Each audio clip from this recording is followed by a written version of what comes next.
Hey, what's going on, guys? Today I just wanted to make a quick video comparing my 97 Montero and my 97 LandCruiser 80 series. There's not a lot of videos out right now kind of comparing them side by side, so I thought this would be kind of fun for people to kind of figure out, like, you know, which one is kind of better for them, or just checking out the differences overall as well too. So yeah. So the first thing to note, and my 80 series is kind of modified, so I feel like it's like a little bit not unfair or whatever, but it's not as accurate as it would be if this was, you know, completely stock. But anyway, the first thing to note is that with the 80 series you do get the solid front axle, which is like a little bit more sturdy for off-roading compared to the Montero, which does have the independent front suspension. But then the one trade-off with that is that the Montero does have a lot kind of quicker handling response in comparison to the 80 series. It feels like a bit more planted on the road at high speeds.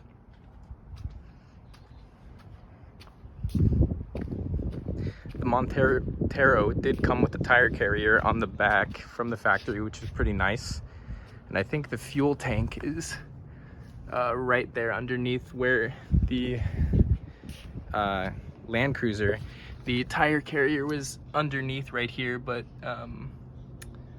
I've got an aftermarket one, so you can see it's on the back anyway. Yep. They both do have the rain gutters, which double as the mounting point for roof racks as well. You can see. And then I guess we can take one more thing to point out from the exterior as well is that the Montero has a trunk door which opens from the side like this.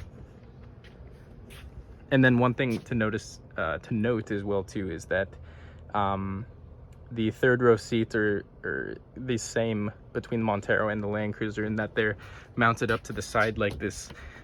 I guess this was like kind of like a common thing for Japanese SUVs in the 90s, and I think the LandCruisers continue to have them like this as well too. I don't know about the new 300 series, but yeah. So this one opens up like that, while with the LandCruiser it's kind of a pain in the ass to open with this setup, but this has the like clamshell opening, so this one comes up and then the second half comes down, and it doubles as kind of like a bench, which is kind of nice.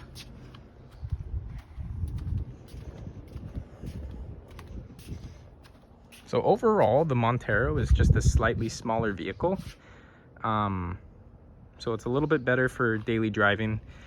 And then the Montero does come with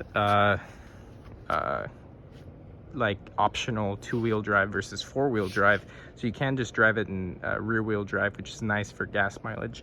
While the LandCruiser is full-time four-wheel drive, which is, like, you know, good. It's like very like sturdy and just good for traction overall in all weather, but it does hurt the gas mileage tremendously. So go into the inside real quick.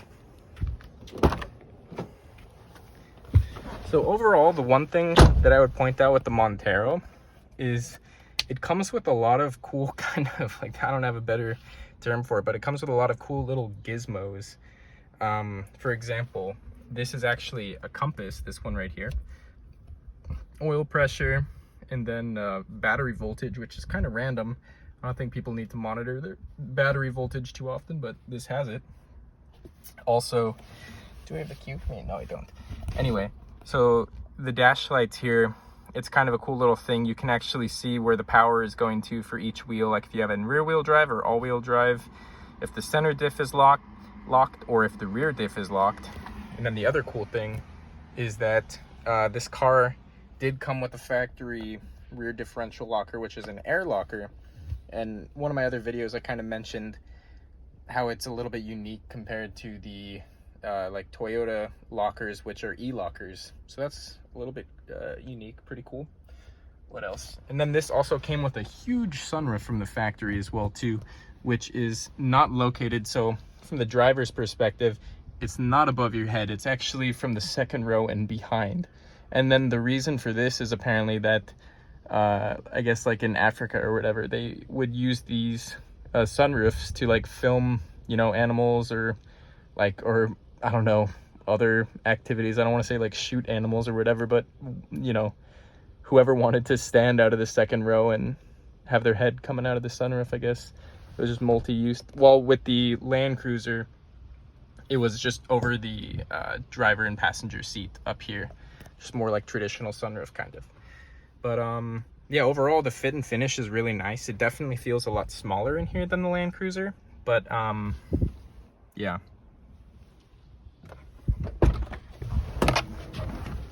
And then another cool thing as well too is that it did come with headlight washers, which is pretty unique. Not a lot of cars come with that. Usually more European cars have that kind of feature, but it does have headlight washers. Like I said, my LandCruiser is pretty modified, but yeah, it does retain like a lot of the factory stuff. So the feeling in the LandCruiser is it feels just a lot bigger in here, and it's a lot more bare bones with the gauges as well too. You just have your dash right here, oil pressure, coolant temp, speedometer. You also have the battery voltage there as well too. I don't know why that was a big thing with like 90s cars or whatever, but yeah, more standard gauges for sure. And then it just feels like build quality wise, it definitely feels like a notch a little bit nicer overall finish than the Montero in some ways. The fit and finish, if you will. The leather feels like a little bit more supple. I think it's actual real leather compared to the Montero, which is, I think, pleather, unfortunately. But yeah, this one didn't come with any lockers, just the center diff lock.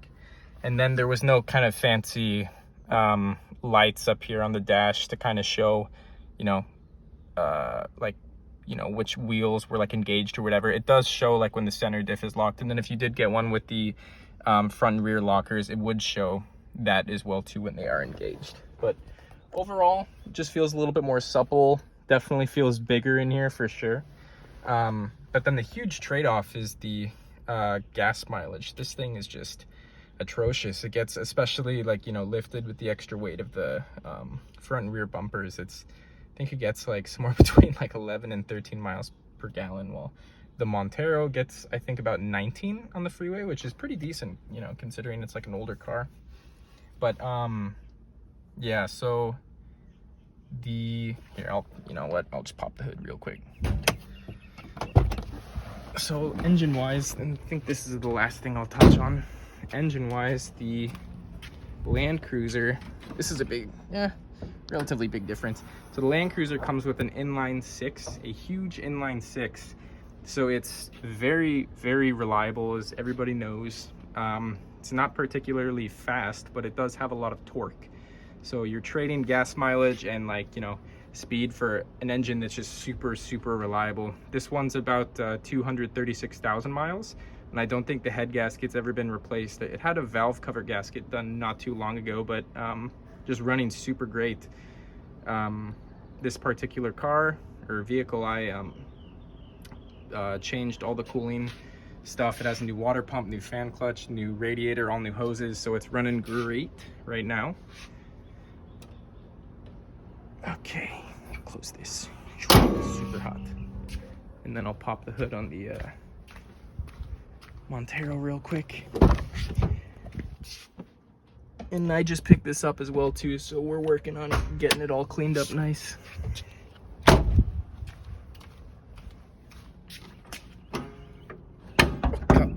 One thing to note as well too is the hood on this car is just so heavy.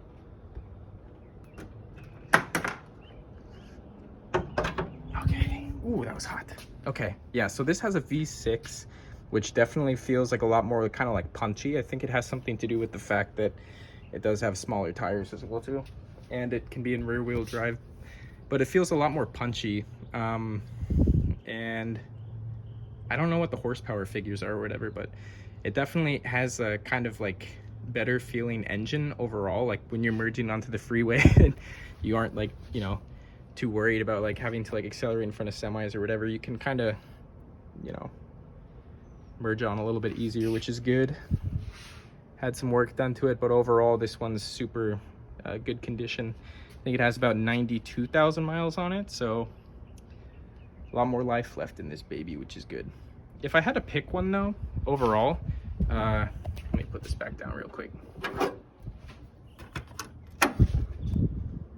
Okay, Jesus, that was hot. If I had to pick one though, like which I would prefer, it's kind of tough to say. I think daily driving, the Montero is better because it's just more livable with the gas mileage and the engine feel and whatnot. Well, this thing is super sluggish, but capability wise, even though the Montero is super capable, I would still say that the LandCruiser is far more capable overall. The 4 coil springs, solid front axle, you can't beat that honestly in terms of the platform. And then it's like pretty long wheelbase as well too, so it's just great for off-roading.